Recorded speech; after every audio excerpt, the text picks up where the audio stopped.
Alright, this has been a much better week, and we've got two big boxes to go through. Before we do those, non-anime pickup, Pirates of the Caribbean on Stranger Tides. Y'all might recall I picked up the first three movies not too long ago. Let's begin with this Right Stuff package. I've been curious about the fourth movie because I had seen those first three in theaters when they aired. Figured I'd pick up the fourth one, completionist's sake, and to set my curiosity about it.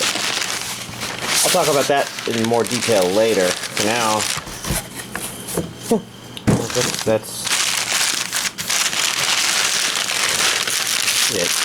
The trickiness here is they pretty much mixed three orders together in one. And this isn't a bad thing. This is a standard Right Stuff thing. I'll just set those aside. Let these slide outside, because we might as well look at those, but I might as well also double check that all three of these orders are exactly what I think they are supposed to be. Stapled together. I did not expect that. And they're stapled together in a rather weird way. I do apologize for the delay. Yes.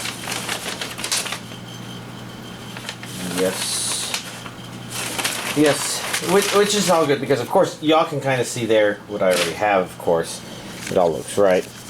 This is probably the most important part of the order. The to add to the collection post-it notes. Complete first season. Well, let's also add to this pile of goodies with the stuff from Amazon. I don't even remember what's coming out this week. This one's not ripping. Not with the wrong hand, that is. Oh yeah. Okay, so we got that. 3, 4, 5. That looks like the right number of stuff. Let's drop most of them on the floor. And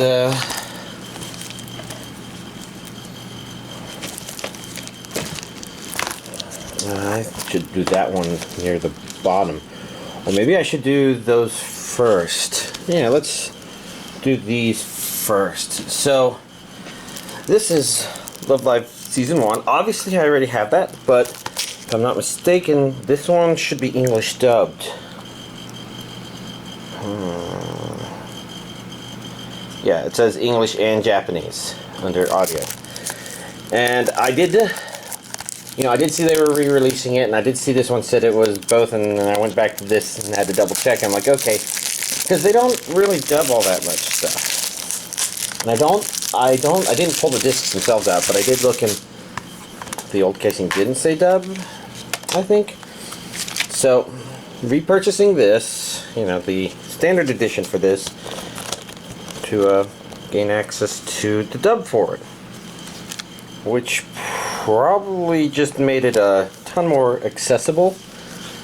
I could choose to watch that. I don't understand. Computer glasses.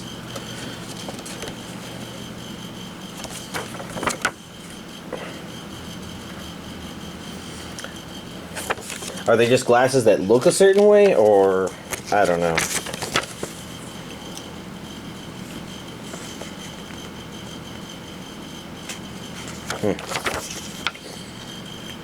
Well, there's just one problem with letting them perform on my smartphone, and that's it's really not that smart of a phone.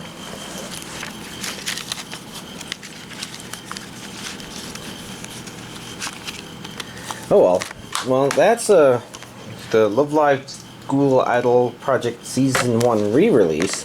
Of course, its timing is the same as the Love Live School Idol Project's. Somewhere here, I'm pretty sure it will say that this is supposed to be the second season.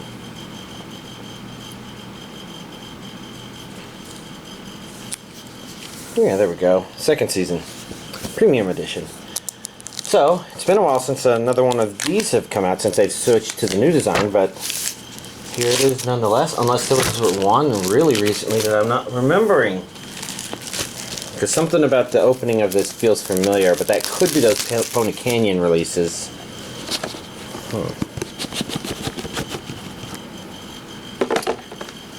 Okay, so obviously we've got some of the same adverts. This is new. And this, of course, is new. What is that? If her flag breaks. Okay, which I have. Lighting seems kind of bad in here, but I think I have all these. Which is not a bad thing.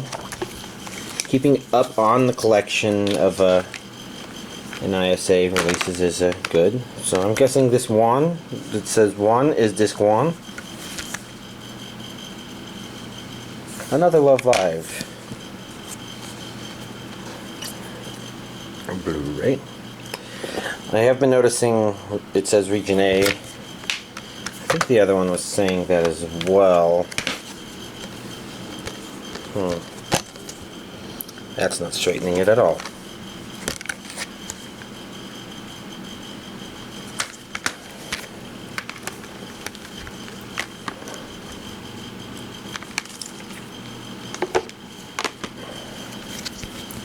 Then we've got High News. So, Otonokizaka High News. Okay.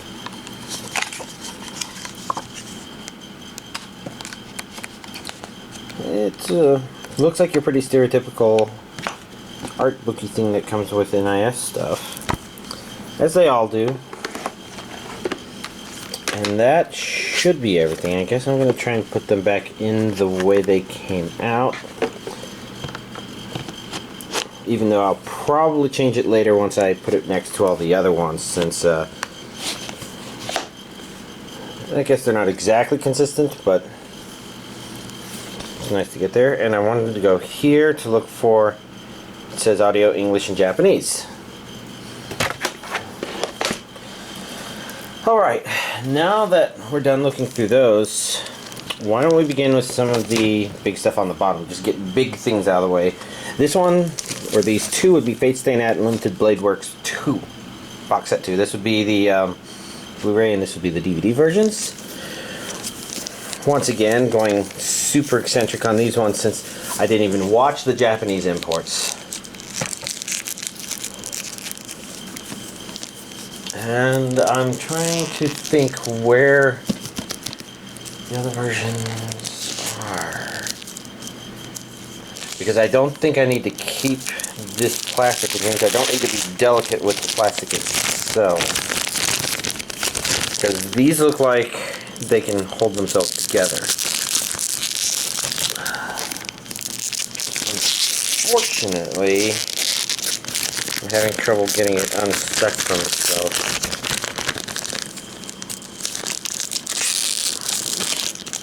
Which is annoying.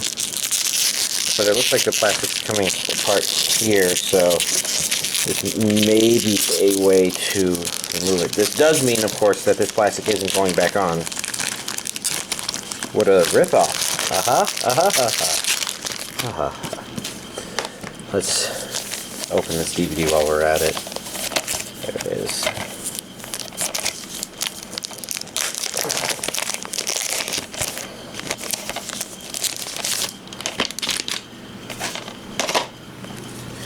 Okay, so first of all, yes, taking a closer look at the nice artwork that goes on the Blu-ray box itself.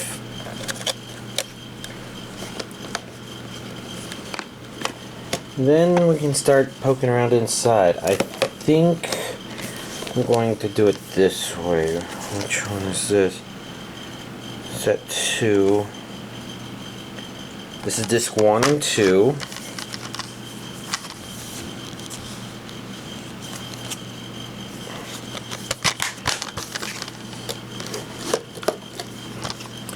This is disc 3 and 4.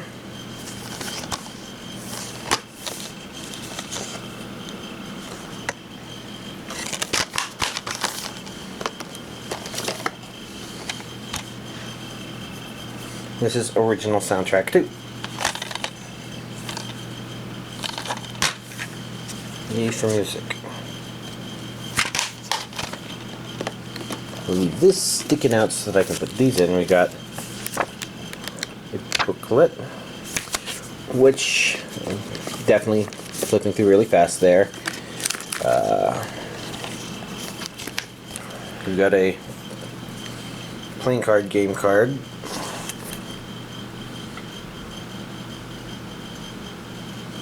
Looks like this is a Nisei Monogatari trading card advertisement. Interesting. And then I guess we've got the normal proof of purchase questionnaire.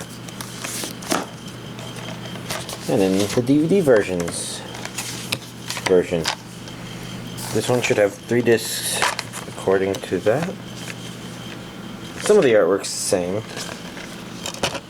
The artwork on the discs, of course, is still actually really nice, but not the really neat, super colorful stuff that the other ones have. And those are, of course, more character versions of them, but yay, proof of purchase, questionnaire.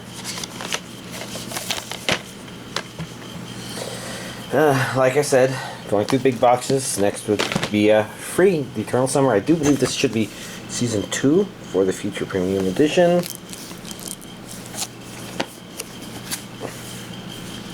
The trick is, I'm still going to have to watch this one subbed, I think. Even if this has been dubbed, this is a weird Funimation release. Is this even a Blu-ray DVD set? I'm hoping so, because I'm pretty sure that's what I ordered.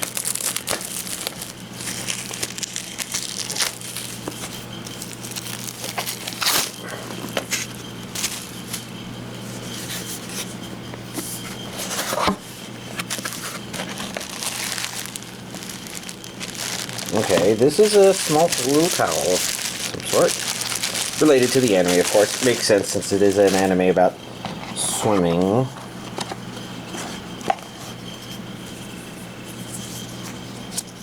I do not know what that says. Toby Swim Club? Huh. They're not actually in a plastic container, so I can actually go through these. I'm sure some members of my audience, I would actually appreciate this. Others are like, why can't you do that for the ones with all the pretty girls? Hey look, there we go.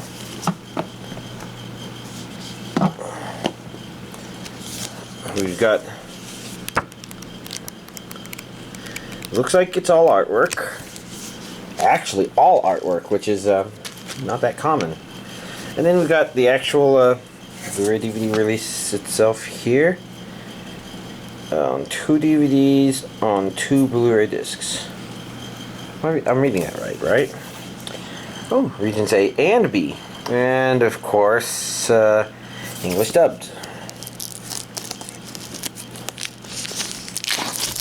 With subtitles, Japanese and English subtitles as an option, of course, as usual.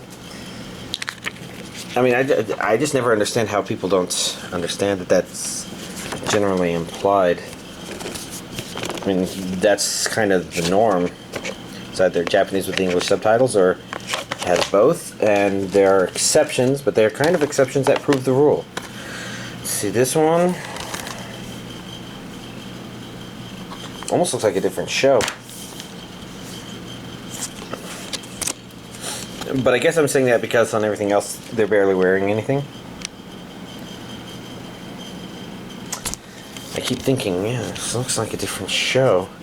These are the DVD versions. These would be the Blu-ray versions then.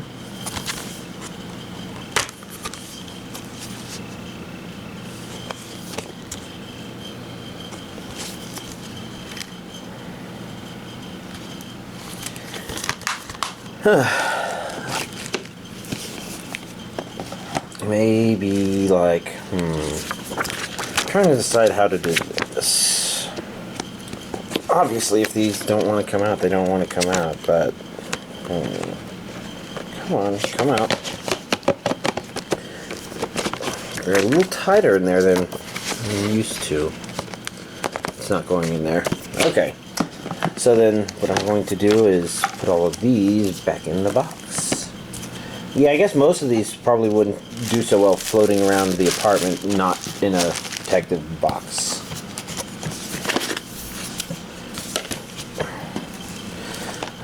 This would have been the ordering should have been different because we now have another Fate Stay. I think this one is a...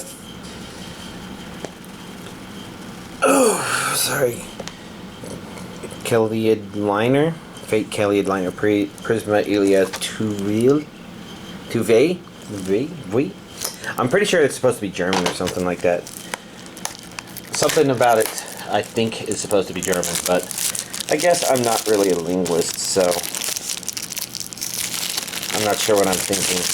All I know, it's the second season, and feels like it's been forever since the first season came out, to the point where I don't know how well I remember that first season. I remember certain spoilerific things that I can't really talk about, but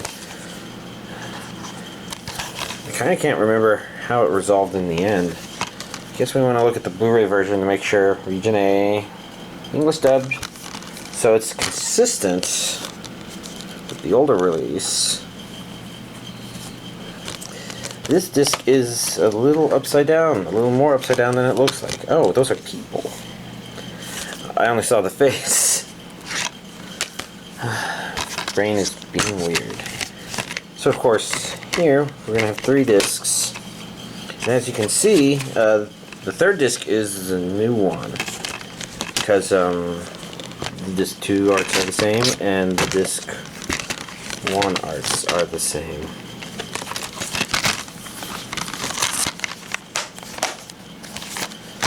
I wonder how those actually stack up in the priority scale. I'm not really sure. And last but not least, Space Brothers Collection 7. This one has been piling up quite a bit.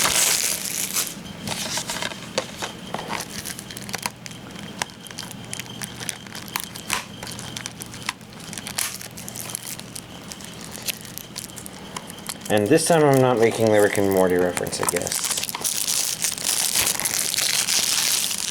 Maybe it's because I'm a little more awake than usual. I say that, but then I just bumped the camera. Simple discard. Same old, same old. It'd be unusual if it changed, I guess.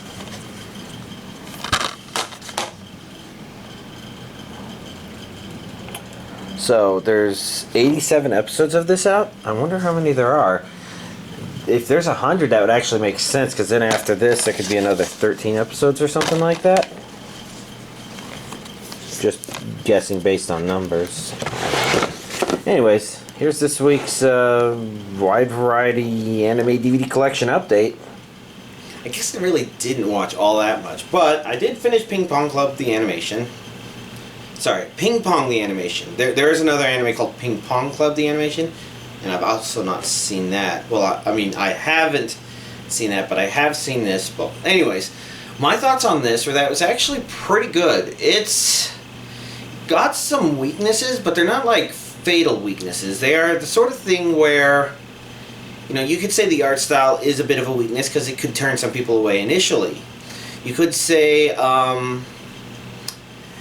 it kind of felt like there was maybe a direction, but it was really hard to tell if there actually was until the series started kind of wrapping up and closing. And based on that, I have a pretty good idea on what I would describe the theme of the show is. I'm just trying to decide if that's spoiler to talk about or not.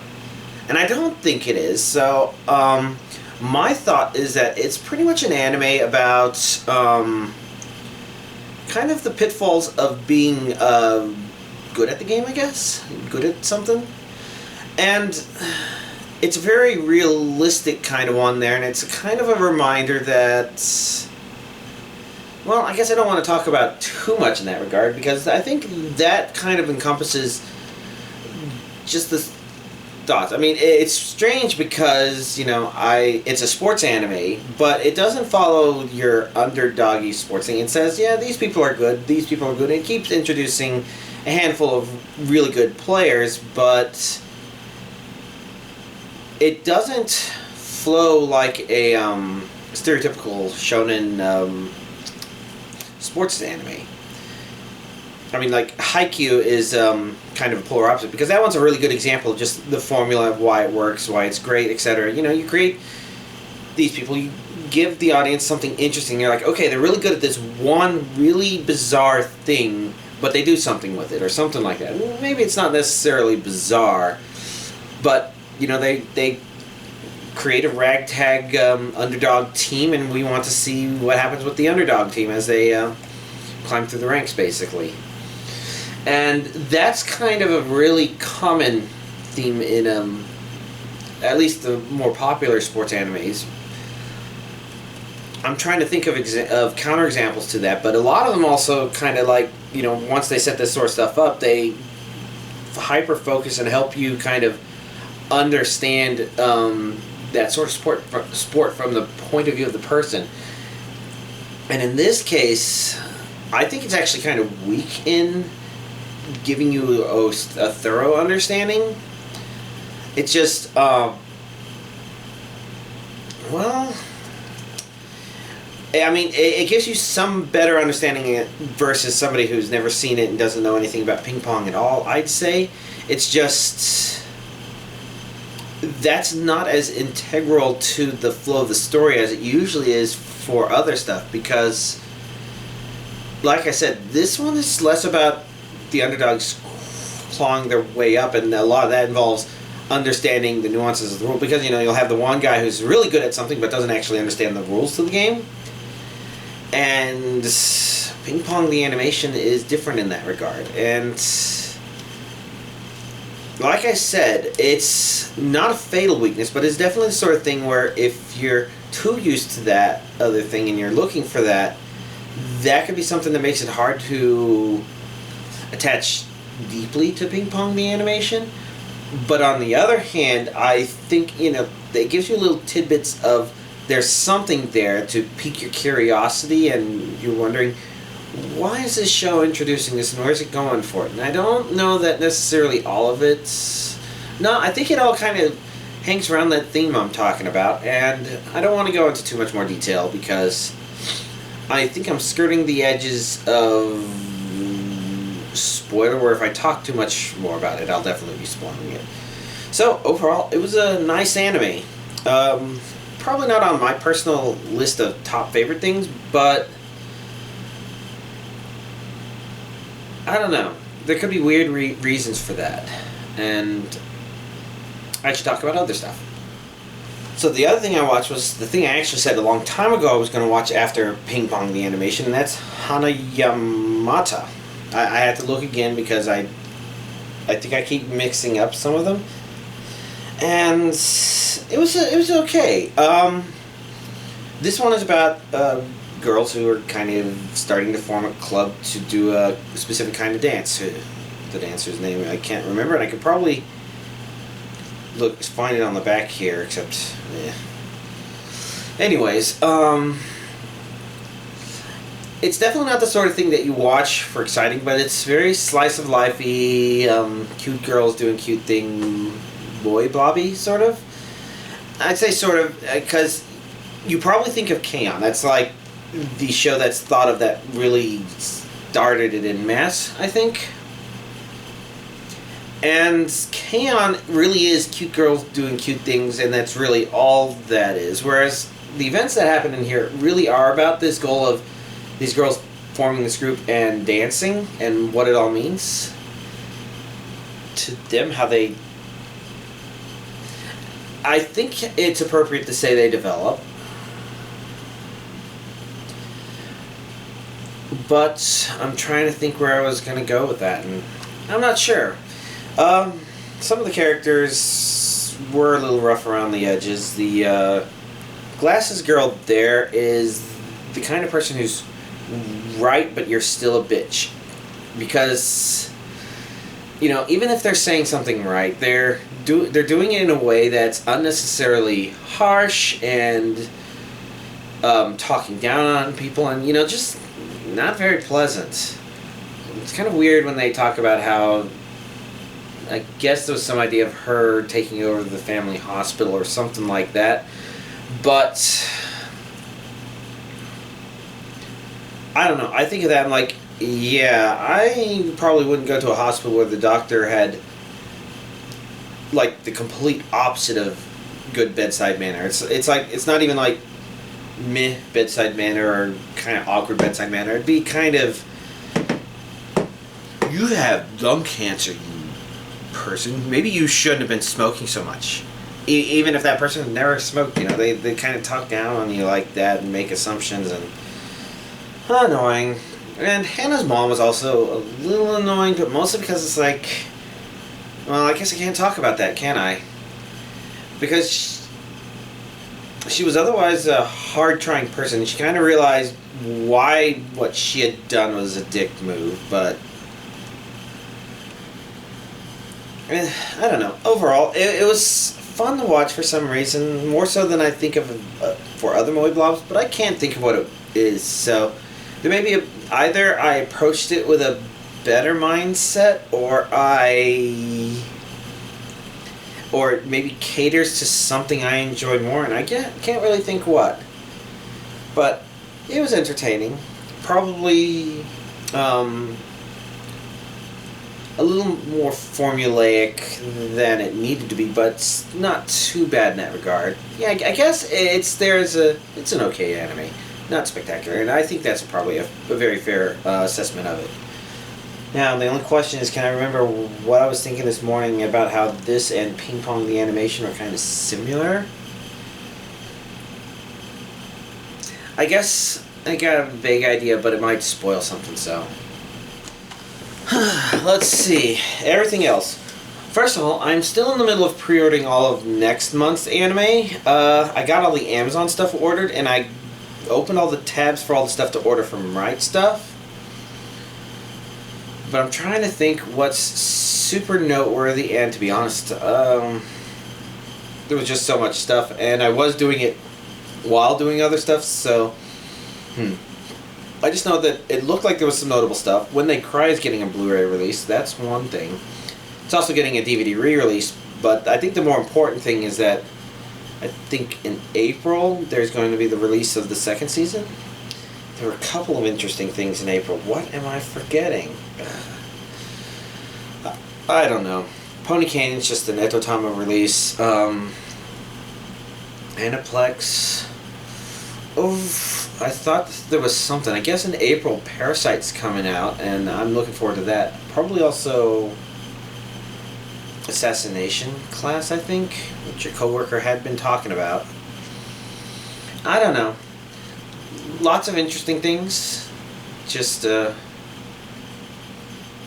it's hard to think because I keep trying to think of stuff. I know Date Alive 2 is coming out, but A Comic God Kill obviously came out last week, so that's not coming out next month. I'm just not remembering things too well at the moment. Let's see. I did watch this. I mean, I bought it obviously because I hadn't seen it before, and like I said, it was kind of completing the Pirates of the Caribbean stuff I had bought before, and I was kind of curious. I thought it was okay. It's missing something from the first Pirates of the Caribbean movie, but it kind of has everything else kind of there neatly. And I think that thing that I've determined is missing is this sort of thing where Jack Sparrow is rarely in control of his destiny in these movies, but in that state he is so very in control of them. Where it's the sort of thing where people's minds are just like,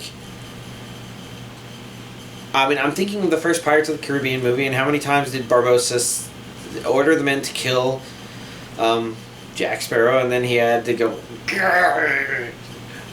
relay that. Well, what are you? Something, something, something, blah, blah, blah, blah, blah, you know? And it felt like that's the sort of thing that's kind of weaker here. And I think it probably is a tradition starting from the second movie, because the second movie sort of made sense because Jack became on the run from something. You know, as opposed to directly confronting life head on with his brazenly, his Jack Sparrow ways, which made him fun. So I think that's kind of the major missing component, but everything else I thought is pretty neat. It doesn't have the exact same characters, but it kind of makes sure there's piratey stuff going on, and that there's Barbossa, who needs to be a constant reminder there of what a real pirate is, I think. And there's always this hint of mysticism weaved into everything, which is, I think, a little weaker in the very first movie. And the second movie is when it started, they started doing a little trade-off there, I guess, between the Jack in control of the uncontrollableness that he's not in control of, but he's controlling, versus the more mystical elements of the series. And again, it's a trade-off. It's the sort of thing where it probably doesn't draw as much people in. It's probably not as magical, but I still thought it's kind of neat. Kind of fascinating. Maybe something's not completely explored, but maybe that's why they do them, so that we can explore them in the future, I guess. So, yeah, that was interesting. I did, of course, watch Deadpool. I think a good way to describe it is different. And usually when you hear somebody describe something like that, it's a bad thing. But in the case of Deadpool, I don't think it really was. I think that's because... So, I don't know if I've talked about Star Trek versus Star Wars and my preference actually being Stargate. Part of the reason, I guess, Stargate, you can kind of see this, it's episodic like Star Trek is, but it's actiony like Star Wars is, and so it kind of has a mix of sci-fi and not exactly space opera, maybe space opera, space action, I don't know. The idea being that Stargate SG-1 as a series, I kind of enjoy, once you get past that first season and start making way into the second season, I guess. Third season start becoming rock solid. It's the kind of series where, because it exists in that sort of medium, it can become self-aware. Star Wars, since it's a series of movies, it can't become self-aware. It has a movie, it has to tell whatever story it's going to tell, and it's allotted amount of time. And Star Trek is a series, but it can't be too self-aware. It can do a little bit, but it usually has a different purpose.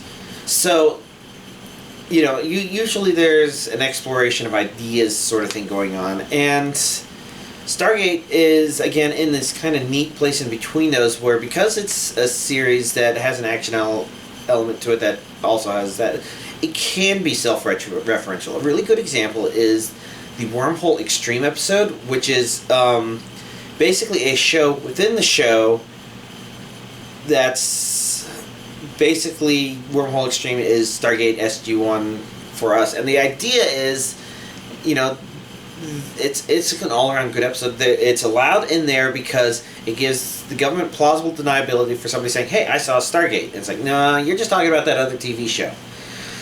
So there's that self-referential idea, and then there's also the chance for it to self-criticize ideas and explore silly, stupid things. It becomes self-aware, and that's why Deadpool as a movie is kind of different, because it's that kind of thing that Deadpool as a movie has embraced. That's kind of rare and difficult for movies to embrace. It's a movie that's very self-aware of what it is, and because of that, it works out really well, especially because Deadpool's a generally funny character, and I think people actually liked the actor they chose who played Deadpool before, and so they brought him back to play the same Deadpool. Wade Wilson, hilarious stuff, and this time they just didn't sew his mouth shut and made him actually Deadpool, and structured everything around that so that we, the audience, could actually completely enjoy it. If there's anything I would actually criticize it for, it would be not throwing in a joke about him telling the audience, there, now you're not going to mistake me for Spider-Man anymore, something like that. Which, as you can tell, that's not a very spoiler thing to say, but it's... I don't know. Again, it's funny, it's amusing. He's definitely not a Tony Stark, a Robert Downey Jr. kind of swamp, but I think Deadpool as a character was never supposed to be like that, like just so ridiculous and smooth. Instead, he's getting into your head, sort of, and that's fun. Now, of course, if you're not familiar with Deadpool, if you've not seen it, now, I wouldn't say that I'm super familiar with it myself, but I kind of knew it going in. It's rated R movie for good reasons. That's because Deadpool goes in places that, he has to go. He has to have complete freedom, and it works out because he has that complete freedom. That means, though, that it is a bit more crass than, like, probably my mom would prefer, but she may still enjoy the movie regardless. I don't know. It's not something I'm concerned with exploring at the moment. All I know is I played it, or I watched it, and I enjoyed it. And, of course, we have to finish off with Dragon Warrior 7. My progress in there is I've beaten the first bonus dungeon. There was a couple of things that slowed down this stuff going into it. Some of it was Valentine's Day is actually my parents' anniversary, so that meant that the family got together and went out to eat, and that was kind of an all-day sort of thing. And then there was some video capturing issues where twice it tossed the first hour to half hour video, which meant that I wanted to go back and re-record that, because if I want to reference it in the future, I need to have it if I'm going to say, okay, where do I find worm specks? It's like, well, here's where I found them before in order to, tame one and introduce it to the monster park. I wanted that information. Now, if you're curious how I did in the bonus dungeon, I actually did pretty well against the boss. I beat him in 31 turns, but that means that I still have to do a lot of training in order to beat him in under 20 turns and get all of the shards required to get the bonus dungeon 2. And I think that means this is about the stopping point, because it means grinding, fighting him, and then going to bonus dungeon 2. And that's something I can pick up much later if I really want to. Especially since, for now, I have a friend picking up his first core Pokemon game, so I suggested Pokemon X and Y. Those are the 6th generation starting games, Not that the new Sapphire and Ruby would necessarily be a bad place to start, but, since I've not played any of them myself, it's just like, yeah, you should probably start with what they want people starting the 6th generation to see. And what I'm going to be doing is I'm going to start playing through Pokemon Y with him. Now, he already has his mom playing through with him, so it's not like he is going to be alone in that regard, but it's the sort of thing where it's a good excuse for me to actually play the 6th generation, blah, blah, blah, blah, blah. Fortunately, Pokemon tends to be a less intense game than Dragon Warrior 7 has been, so I'll probably be able to do a lot of other stuff, and since I can't video capture it, I don't have to worry about the resources being tied up doing that, which means I can finally start putting all of these on my DVD server. Finally get those out of the way, that project out of the way. That'll be good. It's a lot of babbling, but yeah, I think I covered everything other than probably remembering what DVDs, anime were coming out next month, and maybe stuff I saw in the month after that were like super totally notable, but I'm forgetting. So, I don't know, whatever. I'm gonna let y'all go. Y'all have a nice week.